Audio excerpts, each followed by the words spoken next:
ನಮೋ ವಾಲ್ಮೀಕಿಯೇ. ನಮಸ್ಕಾರ ಬಂಧುಗಳೇ. ನಾನು ನಿವೃತ್ತ ಪ್ರಾಧ್ಯಾಪಕ ಡಾಕ್ಟರ್ ಅರ್ಜುನ್ ಪಂಗಣ್ಣವರ್. ಹೇ ಸೀತಾರಾಮ್ ವಾಹಿನಿಯ ವಾಲ್ಮೀಕಿ ರಾಮಾಯಣ ಅಂದು ಇಂದು ಚಿಂತನ ಕಾರ್ಯಕ್ರಮದ 303ನೇ ಸಂಚಿಕೆಗೆ ತಮ್ಮೆಲ್ಲರಿಗೂ ಸ್ವಾಗತ. ಹಿಂದಿನ ಸಂಚಿಕೆಯಲ್ಲಿ ನಾನು ತಮಗೆ ಸೀತೆ ರಾವಣನ ಪ್ರಶ್ನೆಗಳಿಗೆ ಉತ್ತರಿಸುತ್ತಾ ತನ್ನ ಬಗ್ಗೆ, ರಾಮನ ಬಗ್ಗೆ, ಲಕ್ಷ್ಮಣರ ಬಗ್ಗೆ ಪರಿಚಯವನ್ನು ಮಾಡಿ ಹೇಳ್ತಾಳೆ. ಅಷ್ಟೇ ಅಲ್ಲ, ಅವರು ಅರಣ್ಯಕ್ಕೆ ಬಂದಂಥ ಕಾರಣವನ್ನು ಹೇಳುತ್ತಾ ತಾವು ಸರಳ ಜೀವನವನ್ನು ಅರಣ್ಯದಲ್ಲಿ ಸುಖದಿಂದ ನಡೆಸ್ತಾ ಇರುವುದನ್ನು ಹೇಳ್ತಾಳೆ.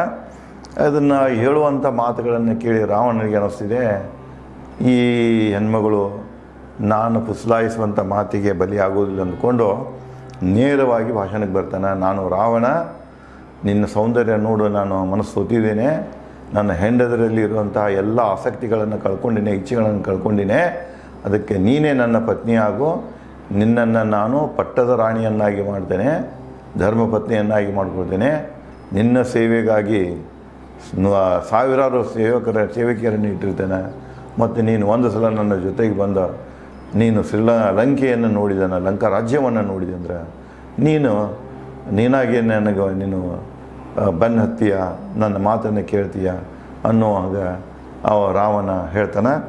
ಈ ರಾವಣನ ಮಾತುಗಳನ್ನು ಕೇಳಿ ಸೀತೆಯಲ್ಲಿ ಯಾವುದೇ ಮನಸ್ಸಿನಲ್ಲಿ ಯಾವುದೇ ಬದಲಾವಣೆ ಆಗುವುದಿಲ್ಲ.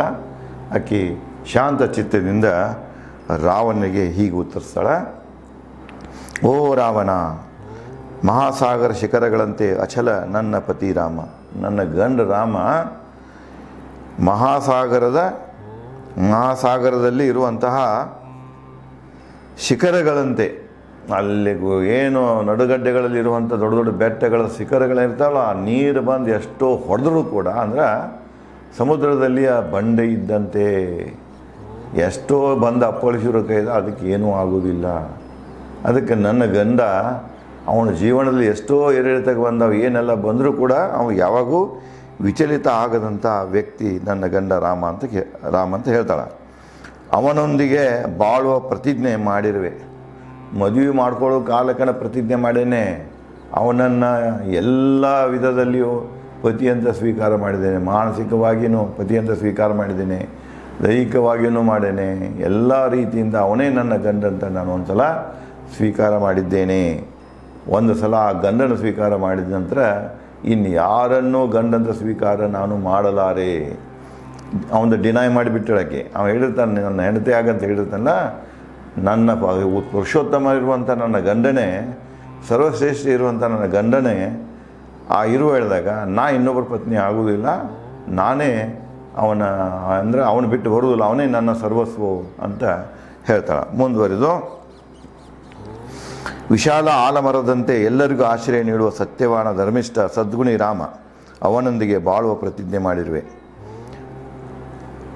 ನನ್ನ ಗಂಡನ ಬಗ್ಗೆ ಈಗಾಗಲೇ ಗುಣಗಾನ ಮಾಡಿದ್ದೇನೆ, ಎಂಥ ಒಳ್ಳೆಯ ವ್ಯಕ್ತಿ ಅದಾನಂತ ಮಾಡಿದ್ದೇನೆ, ಅಂಥ ಒಳ್ಳೆಯ ವ್ಯಕ್ತಿ ಜೊತೆಗೆ ಬಾಳಬೇಕಂತ ನಾನು ಪ್ರತಿಜ್ಞೆ ಮಾಡಬೇಡ. ಜೀವನದ ಕೊನೆಯ ಉಸಿರುವರೆಗೂ ಅವನ ಜೊತೆಗೆ ಇರ್ತೀನಂತ ನಾನು ಅವನಿಗೆ ಪ್ರತಿಜ್ಞೆ ಮಾಡಿ ಬಂದೇನೆ, ನಾನು ಅವನ ಜೊತೆಗೆ ಇರ್ತೀನಿ ಅಂತ ಹೇಳ್ತಾನೆ. ಅಜಾನುಬಾಹು ಚಂದ್ರಮುಖ ಕಮಲಾಕ್ಷ ಸ್ವನಿಷ್ಠೆಯ ರಾಮ, ಅವನೊಂದಿಗೆ ಬಾಳುವ ಪ್ರತಿಜ್ಞೆ ಮಾಡಿ. ನೋಡಿ, ಪ್ರತಿ ಶ್ಲೋಕದಲ್ಲಿಯೂ ವಾಲ್ಮೀಕಿ ಸೀತೆಯ ಮೂಲಕ ರಾಮನ ವರ್ಣನೆಯನ್ನು ಮಾಡ್ತಾ ಇದ್ದಾನೆ. ಅಜಾನುಬಾಹು ಇದ್ದ, ಮುಖ ಚಂದ್ರನಂತಿತ್ತು, ಕಣ್ಣುಗಳು ಕಮಲದಂತಿದ್ದು, ಸ್ವಂತದ ಮೇಲೆ ನಿಷ್ಠೆ ಇತ್ತವನಿಗೆ. ಸ್ವಂತದ ಮೇಲೆ ನಿಷ್ಠೆ ಇರೋದು ಭಾಳ ಮುಖ್ಯವಾದದ್ದು. ವಾಲ್ಮೀಕಿ ಕೂಡ ಅದನ್ನೇ ಹೇಳ್ತಾರೆ, ನೀ ಎಷ್ಟೇ ಜ್ಞಾನಿಯಾಗಿರು, ನೀನು ಹೊಂದಿದಂಥ ಜ್ಞಾನದ ಮೇಲೆ ನಿನ್ನ ನಿಷ್ಠೆ ಇರಬೇಕು. ನಿನ್ನ ಜ್ಞಾನದ ಮೇಲೆ, ನಿನ್ನ ಅನುಭವದ ಮೇಲೆ, ನಿನ್ನ ಮಾತುಗಳ ಮೇಲೆ ನಿನಗೆ ನಿಷ್ಠೆ ಇರಲಿಲ್ಲ ಅಂದ್ರೆ ಅದು ವ್ಯರ್ಥ ಅಂತ ಹೇಳ್ತಾರೆ. ಅದೇ ರೀತಿ ಹೇಳ್ತಾರೆ, ಅವನು ಸ್ವನಿಷ್ಠೆಯನ್ನು ಹೊಂದಿದಂಥ ವ್ಯಕ್ತಿಯೇ. ಅವನೊಂದಿಗೆ ಬಾಳುವ ಪ್ರತಿಜ್ಞೆ ಮಾಡಿರುವೆ. ನಾನು ಮದುವೆ ಮಾಡ್ಕೊಳ್ಳೋ ಕಾಲಕ್ಕನ, ಮದುವೆ ಆಗುವ ಕಾಲಕ್ಕನ ಅವನ ಜೊತೆಗೇ ಇರ್ತೀನಂತ ಪ್ರತಿಜ್ಞೆಯನ್ನು ಮಾಡೇನೆ. ಓ ರಾವಣ, ನರಿಯಂತೆ ನೀನು ಸಿಂಹನಿಯತ್ತ ಬರುವ ಸಾಹಸ ಮಾಡಬೇಡ. ನೀನು ಕಳ್ಳ ಸೊಂಗ ಹಾಕ್ಕೊಂಡು, ಬ್ರಾಹ್ಮಣ ಸನ್ಯಾಸಿ ಸೊಂಕ ಹಾಕ್ಕೊಂಡು ಬಂದೀಯ, ನೀನು ಒಬ್ಬ ನರಿ ಬುದ್ಧಿ ಇದೆ ನಿನ್ನಲ್ಲಿ, ನೀ ತಪ್ಪಿ ನನ್ನ ಹತ್ರ ಬಂದೀಯ. ನಾನು ಸಿಂಹಣಿ ಇದ್ದ ಹಾಗೆ, ಯಾಕಂದರೆ ರಾಜಮನೆತನದಾಗ ಬೆಳೆದವಳು, ಅವಳಿಗೆಲ್ಲ ಯುದ್ಧದ ಕಲೆ ಗೊತ್ತಿರ್ತಿದೆ. ಸೀತೆಗೂ ಯುದ್ಧದ ಕಲೆ ಗೊತ್ತಿರ್ತಿದೆ. ಅದಕ್ಕೆ ಕೇಳ್ತಾಳ, ಆ ಸಾಹಸ ಮಾಡೋಕ್ಕೆ ಹೋಗಬೇಡ, ನೀನು ತಪ್ಪಿ ನನ್ನ ಸಮೀಪ ಬಂದೀಯಾ, ನಾನು ಸಿಂಹನೇ ಇದ್ದೆ, ಈ ಸಾಹಸ ಮಾಡಬೇಡ, ಸಿಂಹನೇ ಇದ್ದಂತೆ ನನ್ನ ಹತ್ರ ಬರುವ ಸಾಹಸ ಮಾಡಬೇಡ, ಸೂರ್ಯನಂತೆ ಅಗ್ನಿ ನಾನು, ನನ್ನ ಕೋಪ ಹೇಗಿದೆಯಪ್ಪ, ಸೂರ್ಯನಲ್ಲಿ ಯಾವ ಪ್ರಕಾರ ಅಗ್ನಿ ಇದೆಯಲ್ಲ ಅಷ್ಟೇ ಕೋಪ ನನ್ನಲ್ಲಿದೆ, ನಾನು ಸಿಂಹದ ಬಾಯಿಂದ ಸರ್ಪದ ಬಾಯಿಂದ ಆಹಾರ ಕಸಿದುಕೊಳ್ಳುವಷ್ಟೇ ಅಸಾಧ್ಯ, ಪ್ರಯತ್ನ ಮಾಡಬೇಡ, ನನ್ನ ಕದ್ಯಾಕಣಿ ಪ್ರಯತ್ನ ಮಾಡಬೇಡ. ಅದು ಹೇಗಪ್ಪ ಅಂದ್ರೆ ಅಸಾಧ್ಯ. ಹೇಗೆ ಅಸಾಧ್ಯ ಅಂದ್ರೆ, ಸಿಂಹ ಬ್ಯಾಟಿ ಮಾಡ್ಕೊಂಡು ಏನಾದ್ರು ಒಯ್ಯಾಕತ್ತಿತ್ತಂದ್ರೆ ಅದರ ಬಾಯಿಂದ ಇನ್ಯಾವ ಪ್ರಾಣಿಗಳು ಕಸ್ಕೊಳಕ್ಕೆ, ಸಿಂಹವು ಕಸ್ಕೊಳಕ್ಕಾಗೋದಿಲ್ಲ. ಸರ್ಪದ ಬಾಯಿ, ಸರ್ಪ ಒಂದು ಏನಾದರೂ ತಂದ ಕಪ್ಪಿ ಆಯಿತು ಅಥವಾ ಯಾರು ಹೊಳ ಪುಡಿ ತೊಗೊಂಡು ಹೋಗೋ ಕಾಲಕ್ಕೆ ಅದ್ರ ಬಾಯಿಂದ ಕಸ್ಕೋತೇನೆ ಅಂದರೆ ಕಸ್ಕೊಳಕ್ಕಾಗೋದಿಲ್ಲ. ಆ ರೀತಿಯೇ ನನ್ನ ಗಂಡನ ಸುಪರ್ದಿಯಲ್ಲಿ ಇದ್ದೇನೆ, ನಾನು ರಕ್ಷಣೆಯಲ್ಲಿ ಇದ್ದೇನೆ, ಅಷ್ಟು ಸುಲಭವಾಗಿ ನಾನು ತೊಗೊಂಡು ಹೋಗಿ ನಿನಗೆ ಸಾಧ್ಯ ಆಗೋದಿಲ್ಲ, ಇದನ್ನು ಮರೆತು ಬಿಡು ಅಂಥೇಳಿ, ಇದನ್ನು ಪ್ರಯತ್ನ ಮಾಡಬೇಡ ಅಂಥೇಳಿ ಸೀತೆ ರಾವಣನಿಗೆ ಎಚ್ಚರಿಕೆಯನ್ನು ನೀಡ್ತಾಳೆ. ಇಲ್ಲಿ ನೋಡಿ ಕೆಲವೊಂದು ಮಂದಿ ಏನು ಮಾಡ್ತಾರೆ ಅಂದ್ರೆ, ಈ ಒಂದು ಶಬ್ದ ಬರ್ತಿರಲಿಲ್ಲ, ಸೀತೆ ಸೂರ್ಯನ ಅಗ್ನಿ ಅಂತ ಇದ್ದಳು ಅಂತ ಹೇಳೋದು ಬರ್ತದೆ, ನನ್ನ ಸಮೀಪ ಬರಬೇಡ ಅಂತ ಇಲ್ಲಿ ಪದಗಳ ಪ್ರಯೋಗ ಇದೆ. ಅದನ್ನೇ ಕೆಲವೊಂದು ಜನ ಏನು ಮಾಡ್ತಾರಂದ್ರೆ ಬೇರೆ ರೀತಿಯಿಂದ ಹೇಳಿಬಿಡ್ತಾರೆ. ರಾವಣ ಮುಟ್ಟಕ್ಕೆ ಹೋದ, ಅಕ್ಕಿ ಮೊದಲೇ ಅಗ್ನಿ ದೇವನ ಇದಿತ್ತು, ಹೊರ ಇತ್ತು, ಬೆಂಕಿ ಬಂದುಬಿಡ್ತು, ಕೈ ಸುಟ್ಟಿತು, ಬರಲಿಲ್ಲ. ಇಲ್ಲ, ಹಾಗೆ ಏನೂ ಇಲ್ಲ. ಅವರು ಸಹಜನ ಮನುಷ್ಯರಿದ್ದಂಗನೇ ಇದ್ದರು. ಅವ್ರು ರಾಕ್ಷಸ, ಇವಳು ಇದ್ದ ಅದೇ ಸಹಜ ನಡೆಯುವಂಥ ವ್ಯವಹಾರಗಳನ್ನು ನಡೆದಿದ್ದು. ಆದರೆ ಅಕ್ಕಿ ಅದನ್ನು ಹೇಳಿರ್ತಾಳಕ್ಕೆ, ನೀನು ನನ್ನನ್ನು ಅಷ್ಟು ಸುಲಭವಾಗಿ ತಿಳಿಬೇಡ, ನಾನು ಸಿಂಹನೇ ಇದ್ದಂಗೆ ಅದನ್ನು ಏನು ನನ್ನಲ್ಲಿಯೂ ಸೂರ್ಯನಲ್ಲಿ ಏನು ಅಗ್ನಿ ಇದೆಯಲ್ಲ ಅಷ್ಟೇ ಕೋಪ ನನ್ನಲ್ಲಿಯೂ ಇದೆ ಅಂತ ಸೀತೆ ಎಚ್ಚರಿಕೆಯ ಮಾತುಗಳನ್ನು ಹೇಳಿದ್ದು ಇಲ್ಲಿ ವಾಲ್ಮೀಕಿ ಸ್ಪಷ್ಟಪಡಿಸ್ತಾರೆ. ಮಂದಾರ ಪರ್ವತವನ್ನು ಕೈಯಿಂದ ಎತ್ತಬಹುದು, ಅದರಿಂದ ಬರುವ ವಿಷಯ ಕುಡಿಯಬೇಕಾದೀತು. ನೀನು ಮಂದಾರ ಪರ್ವತವನ್ನು ಎತ್ತಿದಂಗೆ ಸುಲಭವಾಗಿ ಎತ್ತಬಹುದು ನನ್ನ, ಆದರೆ ಅದರೊಂದಿಗೆ ವಿಷಯ ಬರ್ತಿದೆ. ಇಲ್ಲಿ ನಿಮಗೆ ಈ ಯಾವುದೊಂದು ಸಮುದ್ರ ಕಡಿಯುವ ಒಂದು ಉದಾಹರಣೆ ಬರ್ತಿದೆ. ಮಂದಾರ ಪರ್ವತವನ್ನೇ ಕಡಗೋಲಾಗಿ ಉಪಯೋಗ ಮಾಡಿರ್ತಾರೆ.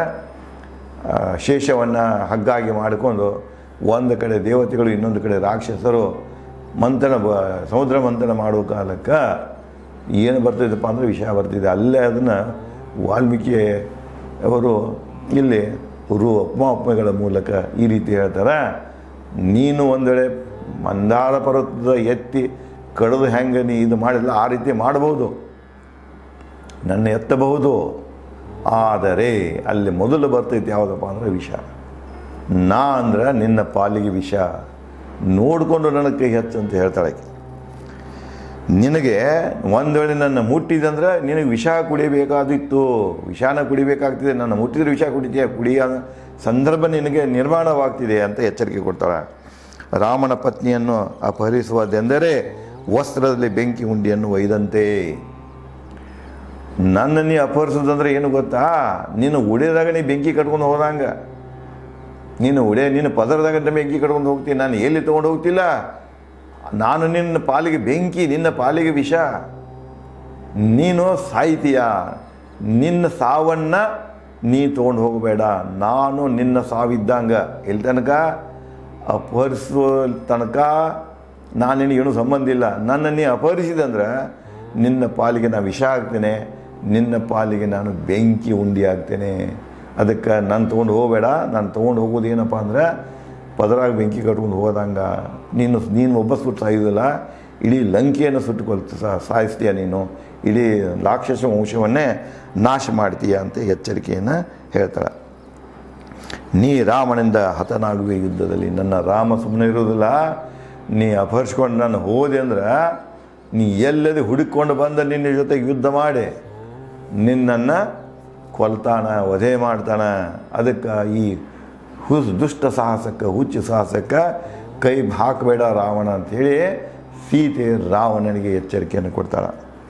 ಸೀತೆಯಿಂದ ಎಚ್ಚರಿಕೆ ನುಡಿ ಕೇಳಿ ರಾವಣ ಸೀತೆಗೆ ಹೀನಾಯವಾಗ ನುಡಿದ. ಅವನಿಗೆ ಘಮಂಡಿ ಇರ್ತದೆ ನೋಡ್ರಿ, 3 ಲೋಕ ಗೆದ್ದಿದ್ದನು, ಎಲ್ಲಾನು ಗೆದ್ದಿದ್ದನು, ನನಗೆ ಅಮರಣ ಅಂದರೆ ನಾನು ಶಾಶ್ವತವಾಗಿರ್ತೇನೆ, ನಾನು ಅಮರನಾಗಿರುತ್ತೇನೆ, ಅಮರನಾಗಿರುವ ಬ್ರಹ್ಮನಿಂದ ವರ ಪಡೆದಿರ್ತಾನೆ, ಅಮರತ್ವದ ವರವನ್ನು ಬ್ರಹ್ಮನಿಂದ ಪಡೆದಿರ್ತಾನೆ, ಭಾಳ ದೀರ್ಘ ತಪಸ್ಸು ಮಾಡಿ. ಮತ್ತು ಅವ್ನು ಗೊತ್ತಿರ್ತದೆ ನಾನು ಕೊಲ್ಲವ್ರು ಯಾರೂ ಇಲ್ಲ, ಇವೇನು ಹುಲ್ಲಮಾನವ್ರೆ, ಇವಳೇನು ಹೇಳ್ತಾಳೆ, ಅಹಂಕಾರ ಇರ್ತದೆ ಅವನಿಗೆ, ಮತ್ತು ಅನುಭವ ಇರ್ತದೆ, ಹಿಂದೆ ಎಲ್ಲರನ್ನೂ ಸೋಲಿಸಿರ್ತಾನೆ ಅವನು. ಆ ಒಂದು ಅನುಭವದಿಂದ ಆಕೆಗೆ ಏನು ಮಾಡ್ತಾನೆ, ಆಕೆ ಎಚ್ಚರಿಕೆಗೆ ಗಮನ ಕೊಡದೆ ಅಗದಿ ಕೆಟ್ಟದ್ದಾಗಿ ಅವಳಿಗೆ ಮಾತಾಡಲಿಕ್ಕೆ ಶುರು ಮಾಡ್ತಾನೆ. ಸುಪ್ಪತ್ತಿನ ಕುಬೇರನ ಮಲತಮ್ಮ ನಾನು ರಾವಣ. ನಾ ಯಾರಂತ ಗೊತ್ತೈತಿ ನಿನಗೆ? ಸುಪ್ಪತ್ತಿನ ಕುಬೇರ, ಸಂಪತ್ತಿನ ಕುಬೇರ. ಸಂಪತ್ತಿನ ರಾಜ ಯಾರಪ್ಪ ಅಂದ್ರೆ ಸಂಪತ್ತು ಕುಬೇರ. ಆ ಕುಬೇರನ ತಮ್ಮ ನಾನು.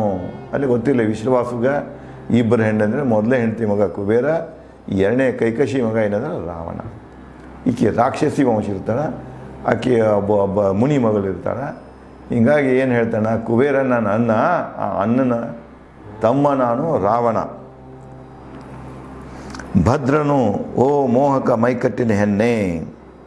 ನಾನು ಭದ್ರನಿದ್ದಂಗ ಮತ್ತು ಹೋಗ್ತಾನೆ, ಓ ಮೋಹಕ ಮೈಕಟ್ಟಿನ ಹೆಣ್ಣೆ, ಸಾವಿಗೆ ಹೆದರಿ ಓಡಿದಂತೆ ನನ್ನ ಕಂಡು ಓಡುವವು ದೇವಗಂಧರ್ವರು.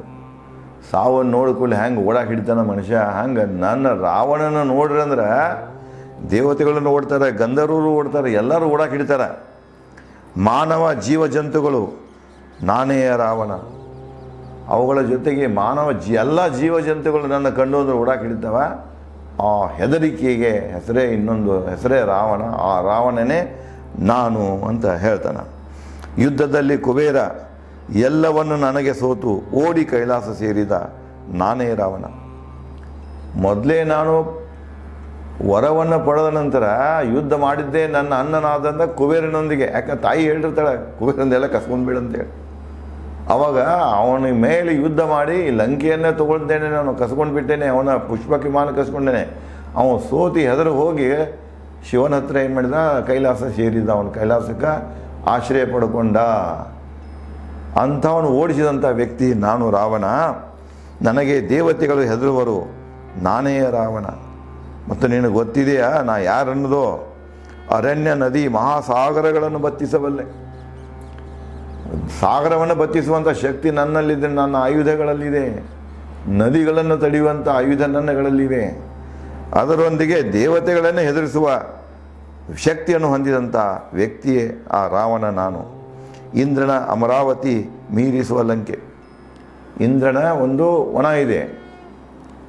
ಇಂದ್ರನ ವನ ಏನಿದೆಯಲ್ಲ, ನಂದನವನ ಅಂತ ಕರೀತಾರೆ. ಆ ನಂದನವನವನ್ನೇ ಸೌಂದರ್ಯದಲ್ಲಿ ಮೀರಿಸುವಂಥ ವನದಿಂದ ತುಂಬಿದ ಶ್ರೀಲಂಕೆ ನನ್ನದು, ಲಂಕಾ ನನ್ನದು. ಅದರ ಮಾಲಕ ನಾನಿದ್ದೇನೆ, ರಾಜ ನಾನಿದ್ದೇನೆ. ಅಲಂಕೃತ ಭದ್ರ ಪ್ರಾಕಾರ. ನನ್ನ ರಾಜ್ಯದ ಸುತ್ತ ಏನಿದೆ ಅಂದರೆ ಗೋಡೆಗಳಿವೆ, ಕೋಟೆಯ ಗೋಡೆಗಳಿವೆ. ಪ್ರಕಾರ ಅಂದರೆ ನಾವು ಕಾಂಪೌಂಡ್ ಅಂತ ಕರಿತೀವಿ. ಭದ್ರವಾದಂತಹ ಗಟ್ಟಿಮುಟ್ಟಾದಂತಹ ಗೋಡೆಗಳಿಂದ ತುಂಬಿ ಸುತ್ತುವರೆದಿದೆ. ಕಾವಲು ಸೈನ್ಯ. ಅದರ ಸುತ್ತಮುತ್ತ ಏನಿದೆ, ಆ ಕೋಟೆಯ ಒಳಗಡೆಗೆ ಎಲ್ಲ ಸೈನ್ಯ ತುಂಬಿದೆ, ಕಾವಲು ಸೈನ್ಯ ಇದೆ. ಭೇದಿಸಲು ಅಸಾಧ್ಯ.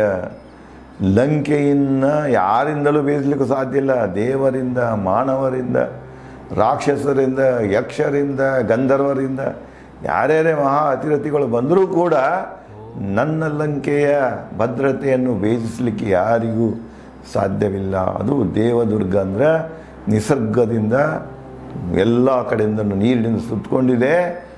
ನಡುಗಡ್ಡೆ ಇದೆ. ಆ ನಡುಗಡ್ಡೆಯಲ್ಲಿ ಭದ್ರವಾದ ಕೋಟೆಯಿಂದ ಸುತ್ತುವರಿದಿದೆ. ಆ ಕೋಟೆಯಲ್ಲಿ ಕಾವಲು ಸೈನ್ಯ ಸದಾ ಯಾವಾಗಲೂ ಕಾವಲ ಮಾಡ್ತಾ ಇರ್ತದೆ. ಇಂತಹ ಕೋಟೆಯನ್ನು ಭೇದಿಸಿ ಇದಕ್ಕೆ ಲಂಕೆಗೆ ಬರೋದು ಅಸಾಧ್ಯ ಅಂಥೇಳಿ ಲಂಕೆಯ ವರ್ಣನೆಯನ್ನು ರಾವಣ ಮಾಡ್ತಾನೆ.